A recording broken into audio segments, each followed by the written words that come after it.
Hey guys, Paul here from Running Injury Free Revolution, and we've been talking a little bit about stretching the gluteals. We've been talking about how that's important to get length from that gluteal area, particularly like piriformis, glute med, glute min, and then laterally down into ITB.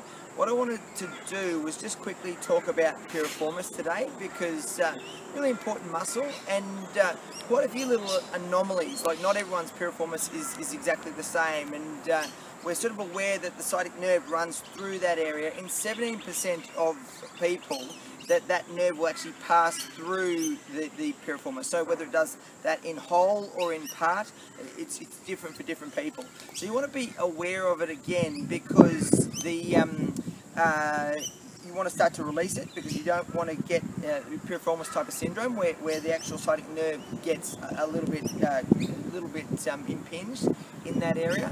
And you also want to be aware of it from the perspective of anatomy as well, because it comes out through a little foramen through that area. So again, the position of the pelvis is very important as to how the piriformis actually acts through that area. So being an external rotator, it also abducts when the hip is flexed at 90 degrees as well.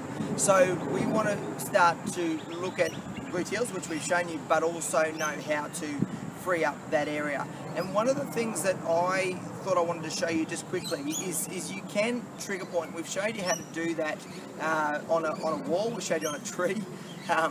You can also start to think of how to do that when you're sitting. So if you're at work, or you're after a run, you sometimes up against the wall is sort of active. You've got to choose to do it.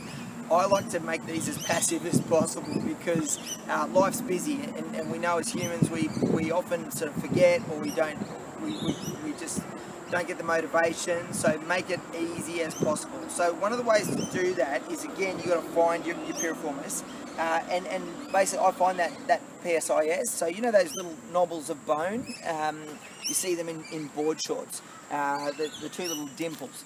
That's mine just there. So that can be my reference point. If I draw a 45-degree angle down from that, it'll pretty much run me through.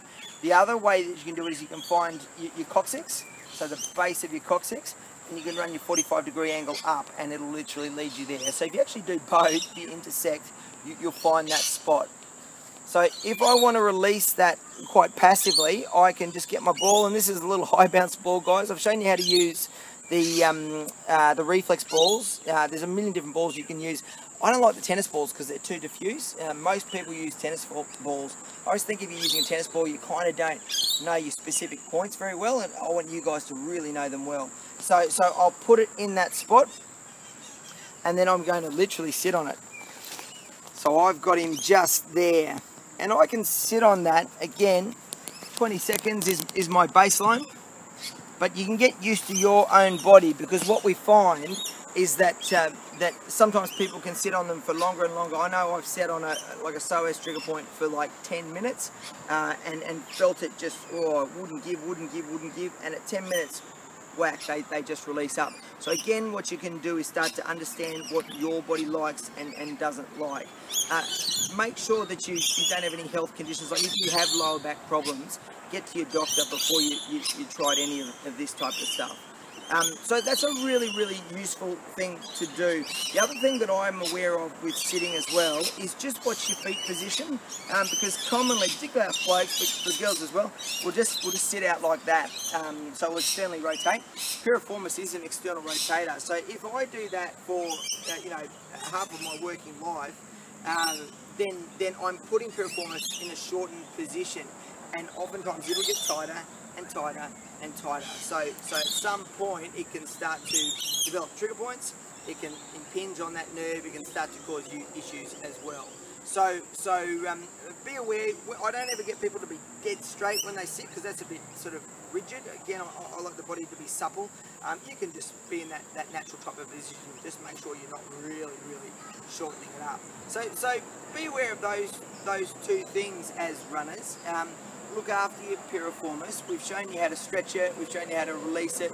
Releasing the muscles around it will also help, because again, if we can get length through our hip flexors, length through our gluteals, we're going to change that anterior tilt position. So that tight tight hip flexors, tight gluteals, tight hamstrings, where we end up in that anterior tilt position, and then it changes the orientation of that foramen that the piriformis actually runs through, so it can put it in a compromised type of position. So a couple of tips for piriformis, guys. As runners, you want it to be working as well as possible.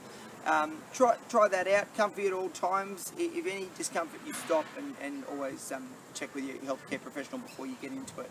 Guys, I'm Paul from Running Injury Free Revolution. Check us out at rifrev.com.